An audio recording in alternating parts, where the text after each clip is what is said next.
అయితే అదే ముహూర్తాన్ని నిర్ణయించండి. శుభం. అదే ముహూర్తాన్ని ఖాయం చేద్దామండి.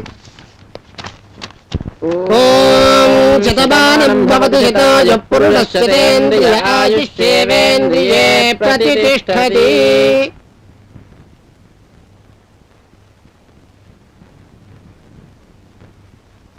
డాడీ, ఏంటిది? మంచి ముహూర్తం ఎప్పుడో చూపిస్తున్నానమ్మా. ఎందుకు? నిశ్చితార్థం పెట్టించడానికి. ఎవరికి? నీకు, మీ బావకి. నా ఇష్టాలు తెలుసుకోకుండా మీ ఇష్ట ప్రకారం ముహూర్తం పెట్టించేస్తే ఎలా? నీ ఇష్టాలేమిటో తెలుసుకోలేనంత అవివేకిని కాదమ్మా. నో డాడీ, మీరు నన్ను అర్థం చేసుకుని ఉంటే ఈ విధంగా ముహూర్తం నిర్ణయించే వాళ్లే కాదు. నేను నిన్ను అర్థం చేసుకోలేనంత ఎత్తుకెదిగిపోయావా నువ్వు? సారీ డాడీ, నేను ధనుష్ ప్రేమించుకున్నాం. ప్రేమించుకున్న వాళ్ళందరికీ పెళ్లిళ్లు జరగాలని రూలేమీ లేదమ్మా. ఆల్రెడీ నేను మాట ఇచ్చేశాను. కానీ నేను మనసు ఇచ్చాను. మనసు మూగదమ్మా, దానికి మాట. కానీ నేనిచ్చిన మాట నా నోటి నుంచి బయటకు వచ్చి వీధి గుమ్మం దాటి నలుగురికి తెలిసిపోయిందమ్మా. నేను ధను ప్రేమించుకున్న విషయం కూడా నలుగురికి తెలిసిందే. నేను పెళ్ళంటూ చేసుకుంటే ధను నేను చేసుకుంటా. నువ్వు చేసుకుంటానంటే పెద్దలుగా మేం చెయ్యాలిగా. పెద్దలుగా మీరు చేయకపోయినా ప్రేమికులుగా మేం చేసుకుంటాం. పిచ్చి పిచ్చిగా మాట్లాడు. అదే మాట నేను అడిగితే? పెద్దవాళ్ళని గౌరవించడం మర్చిపోతున్నావు. పెద్దవాళ్లే చిన్న మనసుతో ఆలోచించినప్పుడు పెద్దవాళ్ళని కూడా చిన్న చూపు చూడాల్సి వస్తుంది.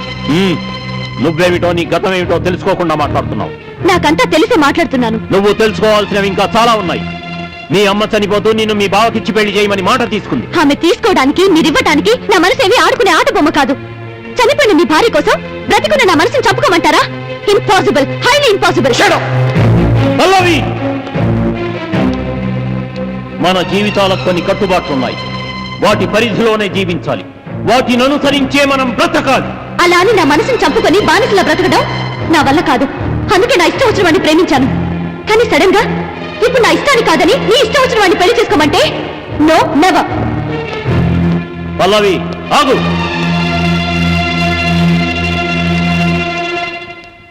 అంటే తండ్రిగా హక్కు నాకు లేదంటావా? హక్కులు, అధికారాలకు కూడా కొన్ని హద్దులుంటాయి డాడ్. అవి సరిహద్దులు దాటకుండా చూసుకోవాలి. Stop it.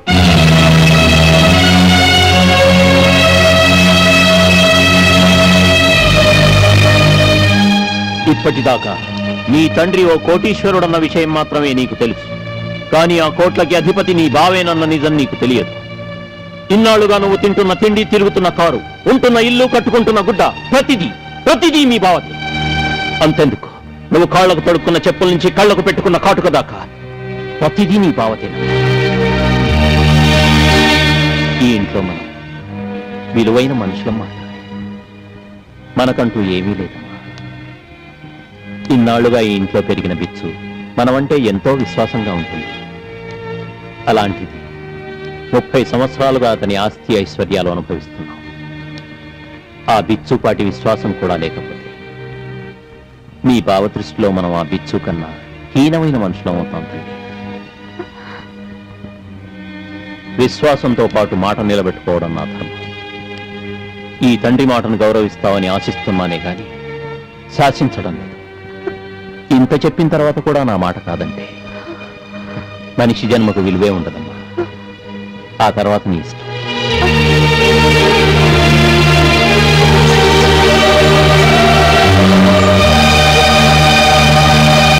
ఏమన్నావో, ఏం విన్నానో, కన్నులతో మాట్లాడే భాషే వేరు.